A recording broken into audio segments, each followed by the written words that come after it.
guys, and welcome back to my little sewing studio where I turn my fashion ideas into reality. Summertime is fast approaching and I have a few more bikinis that I wanted to make before summer starts. I'm quite the beach bum, so I spend a lot of time at the beach whenever I can. I try to soak in every last little ray of sunshine because where I live is quite cold, and even though I do have a full-time job, I'm usually off on the weekends and after work, so I just run right over to the beach, which means I need quite a few bikinis to go around. So I'm going to be making a bikini. The top is going to look a lot like my summer dress that I've made previously. You can check it out right here. And the bottoms is going to be more high-waisted. I've never really worn high-waisted bikini bottoms before, so I'm going to try it this time and see if it looks good or not. We shall find out together.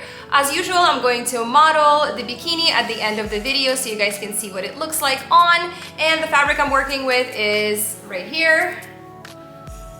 It's got adorable little butterflies on it, so it's gonna have more of a vintage sort of 1950s kind of vibe, this bikini, and I don't have one like that. So let's get started and see what I come up with. I'll see you guys at the end of the video.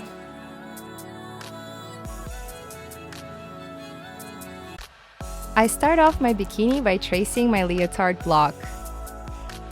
I have indicated my waistline, and what I'm going to do now is measure how low I want the bikini bottom to be and how high I want the bikini top to be.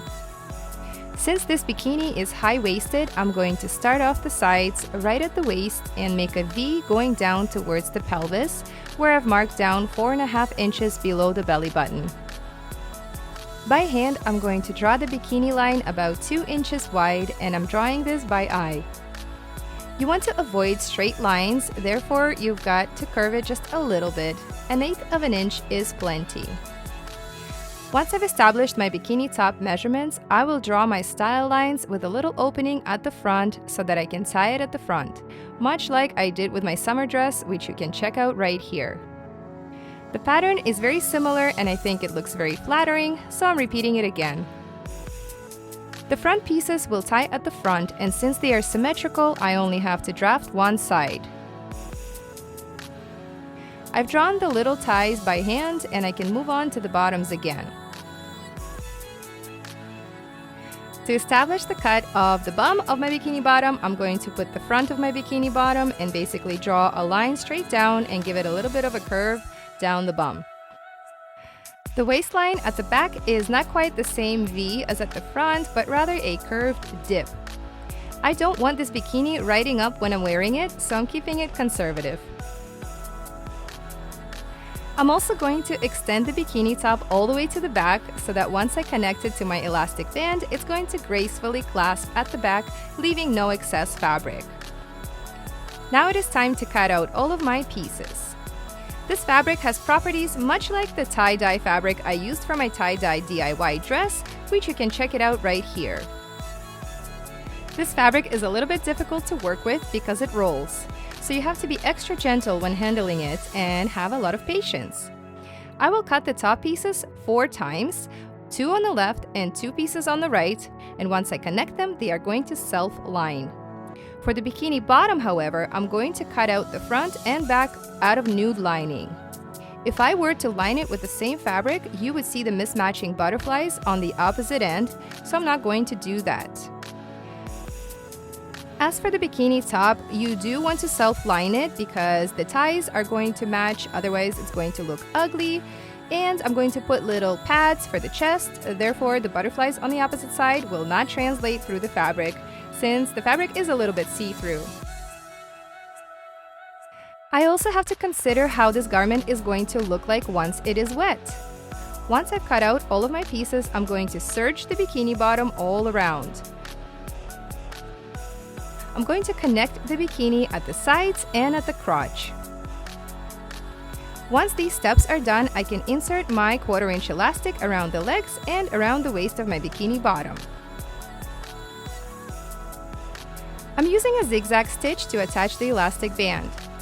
After the elastic band has been applied, I'm going to fold that edge towards the wrong side and stitch it once more using the same zigzag stitch, giving it a nice finished look. The bikini top will be serged only around the top part where I am indicating with my finger. You want to leave the bottom of it unserged so that you can cut away from it once we try it on. The pocket into which the elastic band is going to go is twice as wide, plus a quarter on each side for seam allowance. While I was sewing, I accidentally snipped my finger, so ignore the ugly band-aid I've got going on. Once I've turned it inside out using my fingers, I can now insert the elastic band into the prepared fabric strip.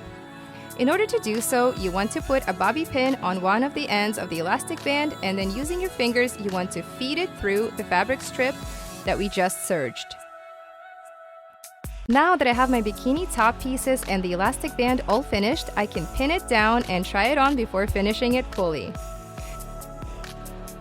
I've pinned the pieces of my top down to the waistband so I can try it on while it's pinned before I proceed to sew it together. I tried it on and established that I need to trim away the back of my pieces that are going to tie more narrow and into a point. And now that I've double checked it again, I can confidently stitch it into the elastic band. The top of the bikini is going to have a 1/4 inch elastic band wrapped in the same fabric. I want this to tie in the halter style, so I need to make 2 strips and then attach them to the bikini top. I'm finishing the string that is going around my neck. The tweezers come in handy when working with soft and slinky fabric like this. Make sure to attach the string very well to your bikini top to avoid flashing the entire beach. I had a lot of fabric left over and I thought it would be really cute to make a little wrap skirt for the beach. I measured the length of the skirt and the circumference of my waist, and I've cut out a perfect circle and a circle inside for the waist. I used the baby hem to hem the skirt. Not all sergers have this option, but mine does. So here I'm going to show you how I move the knife down, switch the little lever to rolling hem, and you want to put your stitch style to R, which stands for rolling hem, and you also want to decrease your stitch width to about 1 to 1.5. When you're serging with this particular hem style, you want to pull onto the fabric a little bit, giving it that nice and flirty little wave finish. Well, that's it, folks. Let's see how it turned out and do my celebratory modeling of yet another little beach outfit that I made. As always, I appreciate you watching my videos. I had some technical difficulties with my camera, so I apologize if the footage isn't as clear as it usually is. Rest assured, the problem has been fixed and the next video should be much clearer, as well as my mind. Love you all very much, keep making your own clothing and wear it with pride.